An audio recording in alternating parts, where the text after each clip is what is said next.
Hello और एक बार फिर से बहुत बहुत स्वागत है हमारे सभी स्ट्रेटेजिक स्काउट्स का इस नए डीप डाइव में।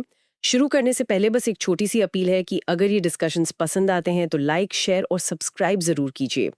आज का जो डीप डाइव है ना, वो एक बिल्कुल नई सीरीज की शुरुआत है जो आधारित है पीटर थील की बहुत ही मशहूर किताब 0 to 1 पर। और बेसिकली आज हम इसके चैप्टर 3 और 4 पे फोकस करने वाले हैं। हाँ, और ये सीरीज़ सच में बहुत मज़ेदार होने वाली है क्योंकि पीटर थिल जो कहते हैं ना, वो सुनने में थोड़ा अजीब लग सकता है शुरू में। बिल्कुल।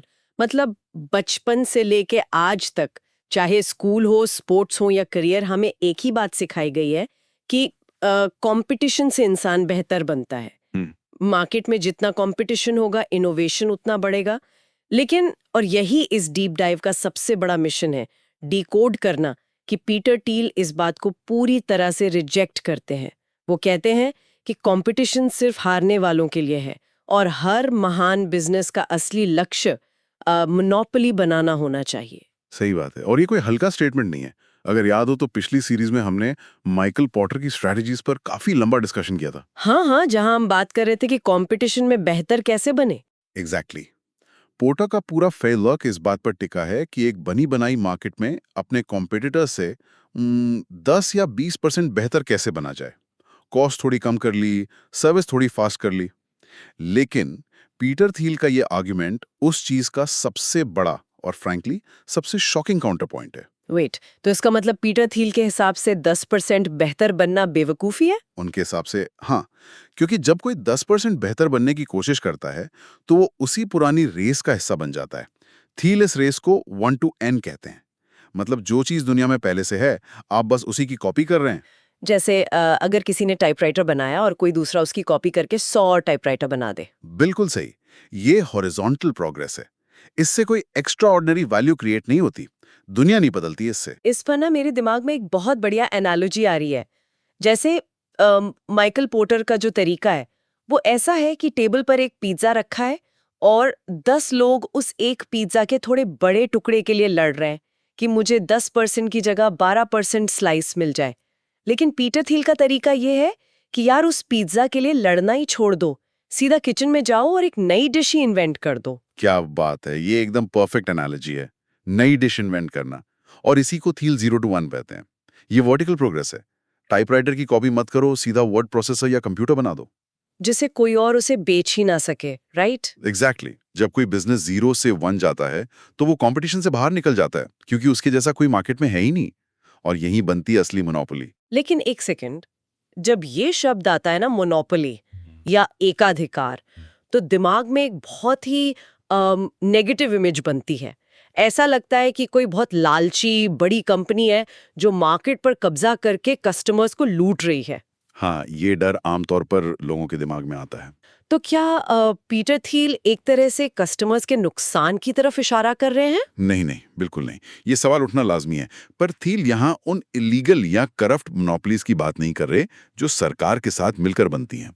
वो क्रिएटिव मोनोपोली की बात कर रहे हैं। क्रिएटिव मोनोपोली, इसका क्या मतलब हुआ? मतलब एक ऐसी कंपनी जो इतनी बेहतरीन टेक्नोलॉजी या प्रोडक्ट बनाती है कि लोग खुद उसके पास आते हैं। जैसे जब गूगल का सर्च इंजन आया तो उसने किसी को जबरदस्ती फोर्स नहीं किया। हाँ, उनका प्रोडक्ट ही इतना सुपीरियर था कि याहू और बिंग अपने आप ही इररिलेवेंट हो गए थे। राइट। तो इसमें कस्टमर का कोई नुकसान नहीं हुआ, बल्कि फायदा ही हुआ। उन्हें एक बेहतर सर्विस मिली। ओह, समझ गई। ये मार्केट को देखने का एक नया नजरिया है। पर जब हम बाहर देखते हैं आज की दुनिया में, तो लगता है परफेक्ट कंपटीशन है। हर जगह मारकाट मची हुई है, टेक हो, एयरलाइंस हो। और यहीं पर एक बहुत बड़ा इल्यूजन क्रिएट होता है। ये परफेक्ट कंपटीशन सिर्फ एक दिखावा है। बाहर से दो कंपनियां, मान लीजिए फर्म ए और फर्म बी, एक जैसी लग सकती हैं, पर अंदर के जो डिफरेंसेस होते हैं ना, वो बहुत गहरे होते हैं। जैसे कोई एग्जाम्पल है इसका हमारे सोर्सेज में? हाँ, एयरलाइंस और गूगल का ही एग्जाम्पल लीजिए। एयरलाइंस इंडस्ट्री में सच में परफेक्ट कंपटीशन है। हर एयरलाइन एक जैसी सर्विस दे रही है। उसका नतीजा ये है कि रेवेन्यू चाहे जितना हो, प्रॉफिट मार्जिन 1% से भी कम होता है। बाप रे, 1% से भी कम? हाँ, और दूसरी तरफ गूगल है, जिसका सर्च में कोई कंपटीशन नहीं है, और वो आराम से 20% से ज्यादा प्रॉफिट मार्जिन एंजॉय करते हैं। तो क्या जो असली मोनोपोलीज होती हैं वो खुद को छुपा कर रखती हैं? एकदम। गूगल खुद को कभी मोनोपोली नहीं कहता। वो बोलते हैं हम तो बस एक टेक कंपनी है, सेल्फ ड्राइविंग कार्स भी बना रहे हैं। ऐसा इसलिए ताकि रेगुलेटर्स का ध्यान उन पर ना जाए। वाह। अच्छा, ये तो हुई उनकी बात जो बच गए, लेकिन जो कंपनियां कंपटीशन में फंसी रह जाती हैं उनका क्या? अगर बचपन से सीखा है कि कंपटीशन से क्वालिटी बढ़ती है, तो फिर बिजनेस के लिए ये इतना टॉक्सिक या जहरीला सच कैसे बन गया? इस टॉक्सिक नेचर को समझने के लिए हमें स्टैग्नेंट मार्केट्स को देखना पड़ेगा। जैसे पोर्टर के ही पुराने एनालिसिस का हवाला दें, जब मार्केट का साइज बढ़ना बंद हो जाता है ना, तो ग्रोथ रुक जाती है। मतलब नए कस्टमर्स आना बंद हो गए हैं। एग्जैक्टली। अब ऐसे में अगर कंपनी को प्रॉफिट बढ़ाना है तो नया कस्टमर तो है नहीं, तो वो क्या करेंगे? अपने कॉम्पिटिटर का कस्टमर छीनेंगे। ओह, तो ये एक जीरो सम गेम बन गया। किसी एक का फायदा तभी होगा जब दूसरे का नुकसान होगा। सही पकड़ा। और ऐसे में एक साइकिल शुरू होती है जिसे मार्जिन कॉम्प्रेशन कहते हैं। इसे एक छोटे से एग्जाम्पल से समझाता हूँ।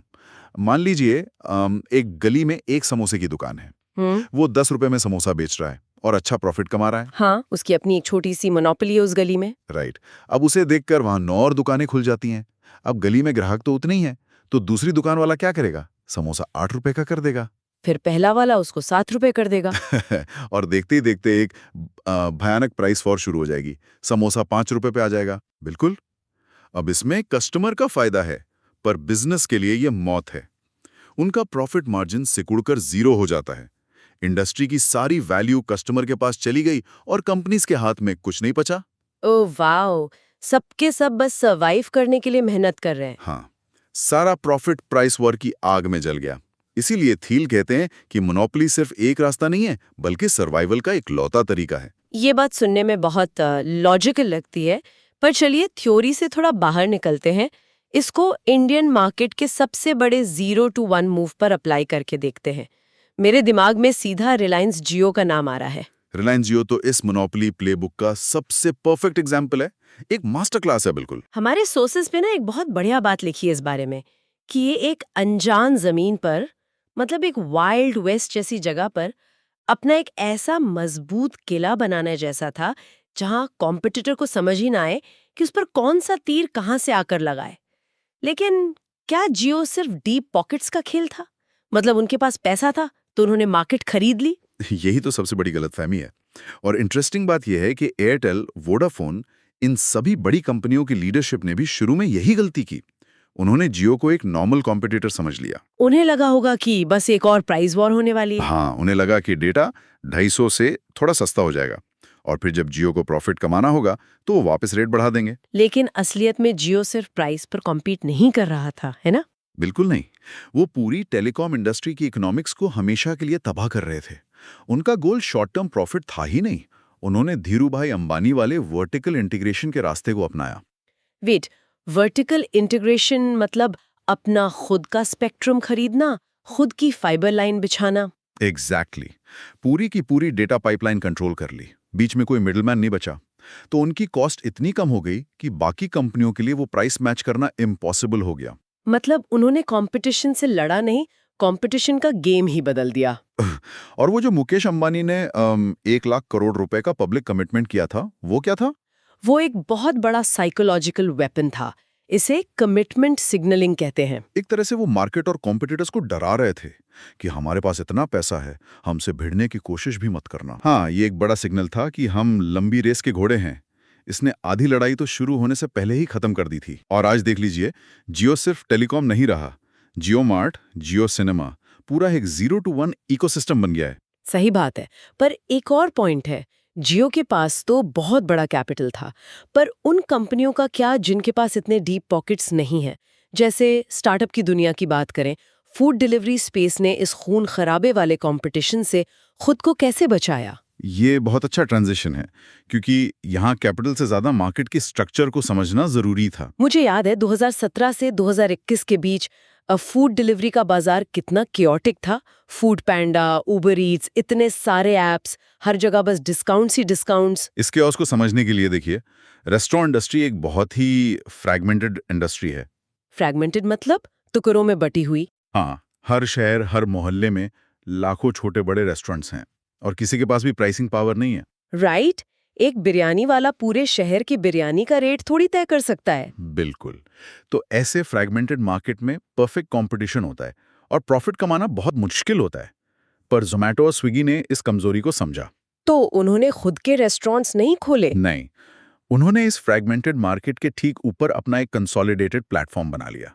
एक लेयर बना दी डिमांड और सप्लाई के बीच में। जैसे हाईवे पर कोई टोल बूथ बना दे, ग्राहक और रेस्टोरेंट दोनों को उनके ऐप से गुजरना ही पड़ेगा। एग्जैक्टली लेकिन ग्रोथ स्टेज में जब ये टोल बूथ बन रहे थे तब कंपटीशन बहुत भयानक था। सिर्फ ये 2-3 बड़े प्लेयर्स ही सर्वाइव कर पाए और इसका रीजन था उनका फोकस और स्पेशलाइजेशन। पर वेट, अगर हम जोमैटो की बात करें तो उन्होंने तो ब्लिंकिट को भी एक्वायर कर लिया। तो ये फोकस कैसे हुआ? ये तो अलग-अलग दिशाओं में फैलना हो गया ना? बाहर से ऐसा ही लगता है पर हमारे सोर्सेज इसको एक फोकस्ड एक्सपेंशन कहते हैं। जरा इसके मैकेनिक्स को समझिए। एक डिलीवरी पार्टनर लंच और डिनर के टाइम पे बिजी होता है। हाँ। पर सुबह 10 बजे या दोपहर 3 बजे वो खाली बैठा होता है। कंपनी को उसकी कॉस्ट तो फिर भी देनी पड़ रही है ना। ओह, अच्छा, तो ब्लिंकिट एक्वायर करने से उन्होंने उस खाली टाइम को यूज कर लिया? बिल्कुल। वो सिर्फ ग्रोसरी नहीं बेच रहे थे, वो अपनी डिलीवरी फ्लीट की एफिशिएंसी को मैक्सिमाइज कर रहे थे।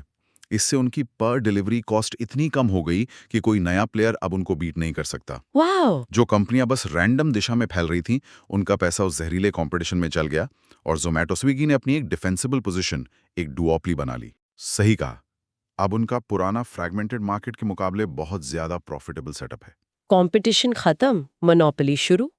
तो इस पूरी चर्चा का अगर एक निचोड़ निकालना हो तो वो ये है कि असली जीत उसकी नहीं है जो भीड़ भरे बाजार में सबसे तेज भागता है। असली जीत उसकी है जो एक अलग रास्ता चुनता है और 0 से 1 की छलांग लगाता है। एकदम सही।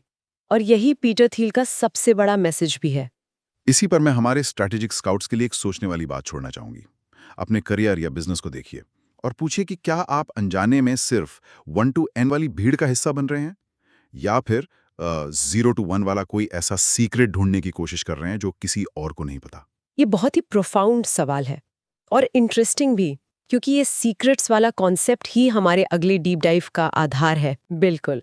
अगली बार हम पीटर थील के इसी सीक्रेट्स वाले कॉन्सेप्ट पर बात करेंगे कि कैसे दुनिया की सबसे वैल्यूएबल कंपनियां उन राज को खोलते हैं जो कन्वेंशंस और मिस्ट्रीज के ठीक बीच में छुपे होते हैं। मैं तो अभी से एक्साइटेड हूँ इस डिस्कशन के लिए। मैं भी। तो दोस्तों, मिलते हैं अगले डीप डाइव में। तब तक के लिए नए रास्ते खोजते रहिए और मोनोपोली बनाने की सोचिए।